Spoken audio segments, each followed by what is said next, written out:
అందరికీ నా హృదయపూర్వక నమస్కారాలు. 6 అంశాల మీద మనం ముందుకెళ్తున్నాం. విద్య, వైద్యం, ఉపాధి, సాగునీరు, తాగునీరు, లా అండ్ ఆర్డర్. విద్యకు సంబంధించి ప్రభుత్వం ఫీజు రీయింబర్స్మెంట్స్ చేయలేదు. ఎయిడెడ్ స్కూల్స్ మూసేశారు. సరైన నాణ్యతతో కూడిన విద్యా విధానం లేదు. అలాగే సంక్షేమ పథకాలు, అమ్మఒడి లాంటిది కూడా ఎంతమంది బిడ్డలు ఉంటే అంతమందికి ఇస్తామని చెప్పి ఒక్కరికి కూడా ఇవ్వలేదు. స్కూల్స్ దాదాపు 7,000 పైచీలకు ఎయిడెడ్ స్కూల్స్ మూసేశారు. వాటిని కూడా వాటిని కూడా ప్రైవేటైజ్ చేసే ప్రయత్నాలు జరిగినాయి. కొన్ని చోట్ల అడ్డుకున్నా, కొన్ని చోట్ల కుదరలేదు, కొన్ని చోట్ల ప్రైవేట్ పరం అయిపోయినాయి. అది విద్యపరంగా ఎవరికి కూడా సరైన ఫీజు రీయింబర్స్మెంట్లు జరగలేదు.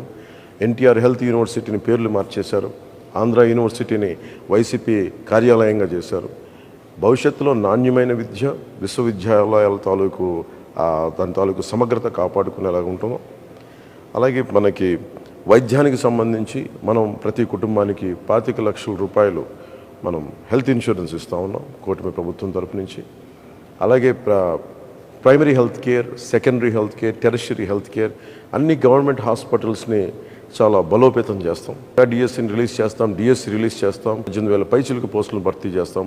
పోలీస్ కానిస్టేబుల్స్, ఎస్ఐల పోస్టులు భర్తీ చేస్తాం. నిరుద్యోగాన్ని రక్కసిని పారదోలుతామని చెప్పి మనకి ప్రభుత్వంలోకి వచ్చిన వ్యక్తి కనీసం పట్టుమని 10 ఉద్యోగాలు కూడా ఇవ్వలేదు.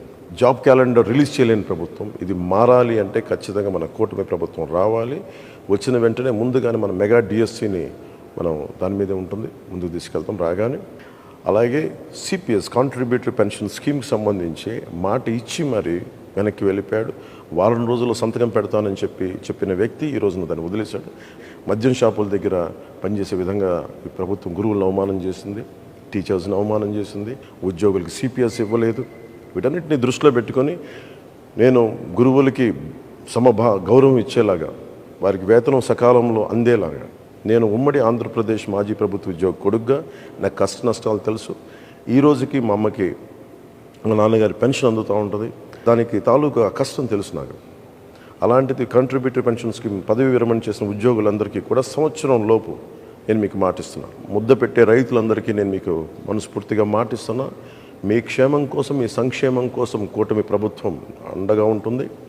మొదటి రాగానే చిన్న ఇరిగేషన్ ప్రాజెక్ట్స్ ఉన్నాయి, వాటిని తొందరగా పూర్తి చేయడంతో పాటు ఈ ముఖ్యంగా డ్రైనేజ్ని మొత్తం కాలువలు పూడికలు కానీ మనకి ఈ లాకులు మనకి మెయింటెనెన్స్ కానీ ఇవన్నీ చేసి ముందు ఉన్న ఇరిగేషన్ ప్రాజెక్ట్స్ని సమర్థవంతంగా పనిచేసేలా తీసుకుంటాం. మీకు రైతు భరోసా కేంద్రాల దగ్గర నుంచి ప్రభుత్వం నుంచి మీకు సరైన మద్దతు రాలేదు.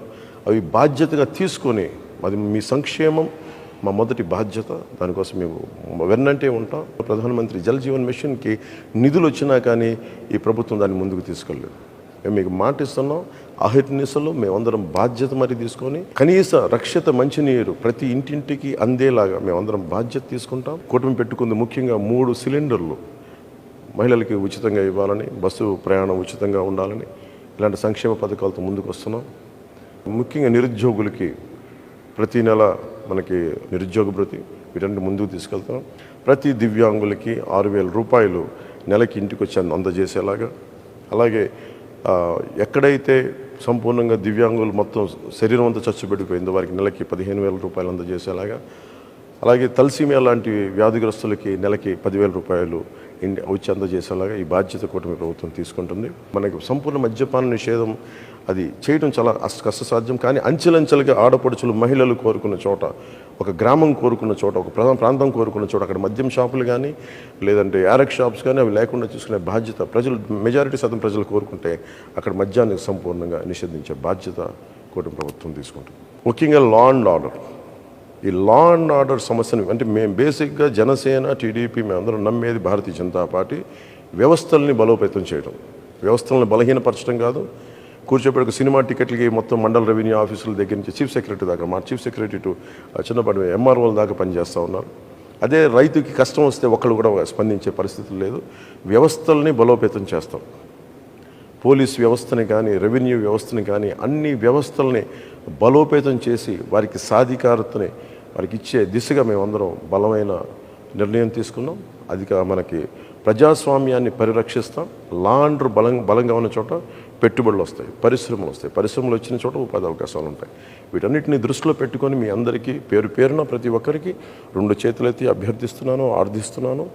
వైసీపీ వ్యతిరేక ఓటు చీలకుండా భారతీయ జనతా పార్టీ పోటీ చేస్తున్న చోట, తెలుగుదేశం పోటీ చేస్తున్న చోట మీరు సంపూర్ణంగా జన సైనికులు, జనసేన వీర మహిళలు, జనసేన మద్దతుదారులు ఎట్టి పరిస్థితుల్లో వైసీపీ నాయకులు రకరకాల మాటలు మాట్లాడుతూ ఉంటారు. మేము గెలిచి మేము జనసేనలోకి వెళ్ళిపోతాం, ఇలాంటి అబద్ధాలను మీరు నమ్మకుండా సంపూర్ణంగా కూటమి అభ్యర్థులకే సంపూర్ణంగా వారికి మీరు వేయాలని మనస్ఫూర్తిగా కోరుకుంటూ అందరం కలిసికట్టుగా మనం ముందుకేసి ఓటేసి కూటమిని గెలిపించుకోవాలి. కూటమిని గెలిపించుకోవడం మన బాధ్యత. ఇది మన భవిష్యత్తుకి చాలా భరోసా ఇచ్చే ప్రభుత్వం. ఇది మీ అందరికీ తెలియజేసుకుంటూ ప్రతి ఒక్కరికి పేరు పేరున ధన్యవాదాలు తెలియజేసుకుంటూ సెలవు తీసుకున్నాను. జై జనసేన, జై టీడీపీ, జై బీజేపీ, జై హింద్.